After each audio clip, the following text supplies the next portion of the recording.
Thank you and good morning. My name is Margaret Fuller, and we have a fantastic show for you today.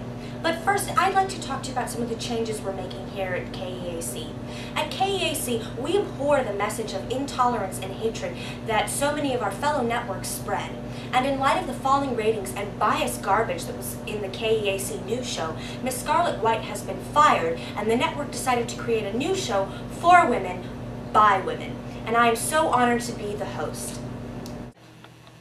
So in light of that and the fact that it's National Women's Month, we decided to interview the most influential women of our time to talk to them about their work.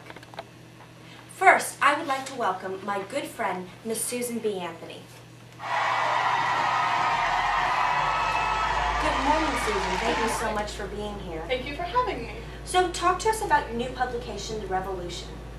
I co-founded it. It is a journal about women's and African American suffrage.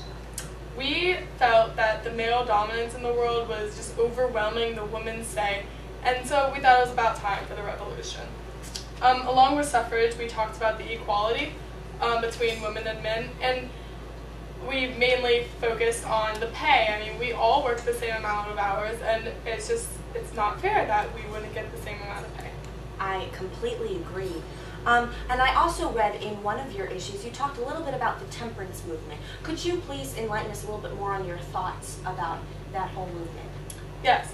Well, Elizabeth Cady Staton and I were discussing how alcohol is it's such an evil thing in this world. And, you know, it's so sad our husbands will come home and beat us just because they're drunk. And it should not be okay. Alcohol should not be allowed in our society.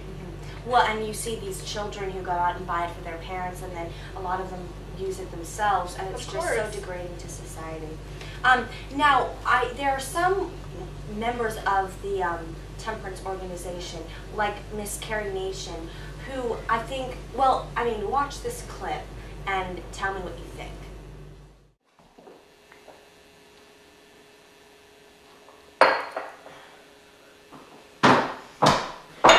What is this?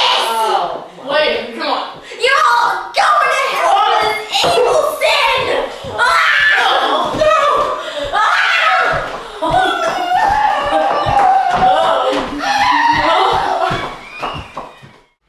So, I feel like while she has the right, why don't you just talk to us about? She has the right idea. She is going forth in what she believes in. She obviously believes strong about this, and she plans on doing it all herself.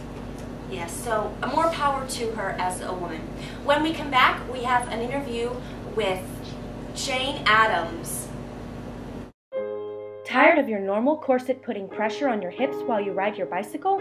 You need Cabo's new hipless bicycle corset. It's a perfect fitting corset for general wear as well as for all athletic exercises. It's just $1 for the only corset that gives support without impeding the perfect movement of the body. Get yours today at any leading dry goods store for functionality that's also feminine. And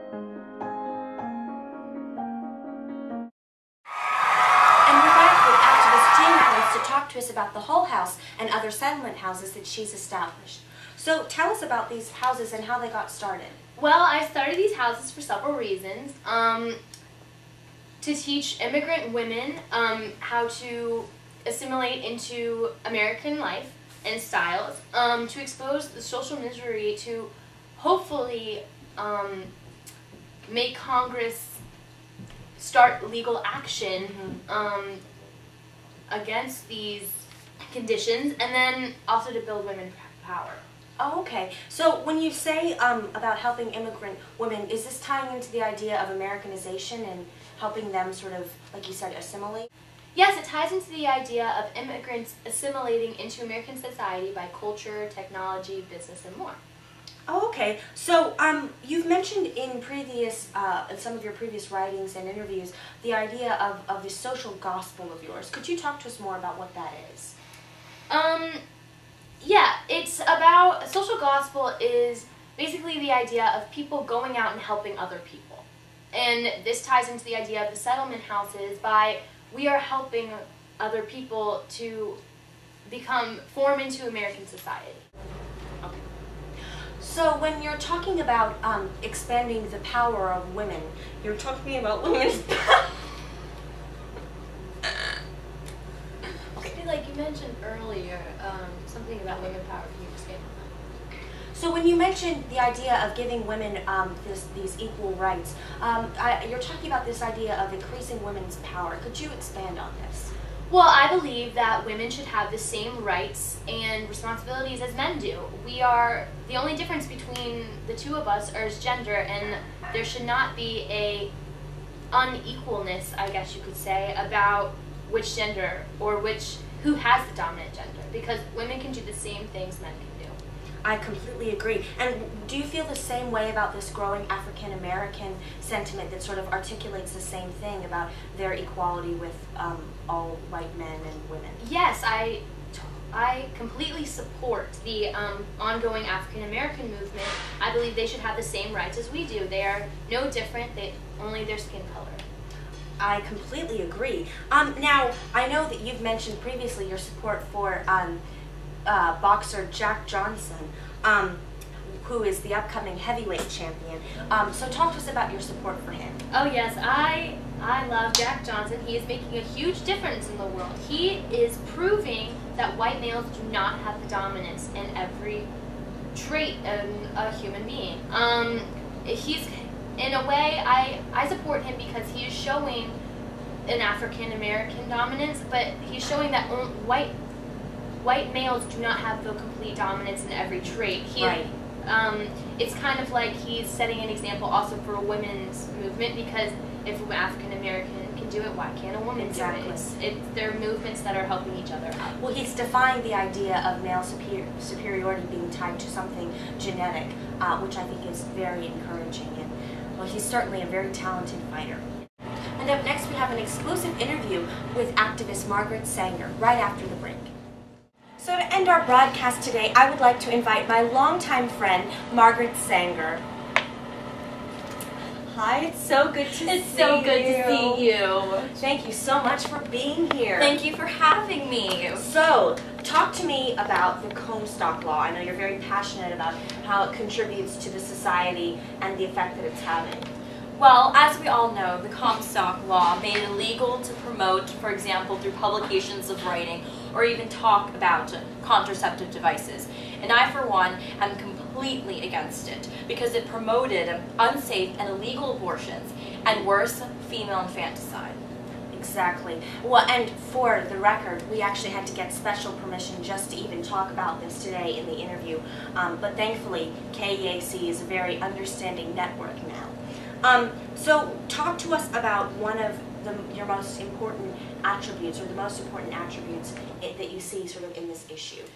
Well, I am one of the founders of the American Birth Control Movement, which promotes to limit family size, and also it encourages abstinence, and it establishes a secure and safe place for where abortions can take place. And most importantly, it promotes women to go out into the working field. Which I think is obviously very important. So you're actually here, though, to promote your new book, What Every Woman Should Know, which is the follow-up to the first book that you wrote, What Every Girl Should Know. And for the record, you're all going home with a free copy today. But anyway, tell us about this book. Well, as we know, before this book was What Every Girl Should Know, and the follow-up was What Every Mother Should Know. And basically what this book is about is it awares females, particularly mothers and young female adults, about the process of menstruation as well as sexuality, but most importantly, about the safety precautions needed when having a child. For example, certain prescribed medicine does contain alcohol, so that obviously is something very important to keep in mind. So, and this obviously ties into your ideas about family. Talk to us about your feelings on child labor. Well, I feel that of course it is important for children to contribute to their family, go out into the working field to be helpful towards their parents who are obviously working hard.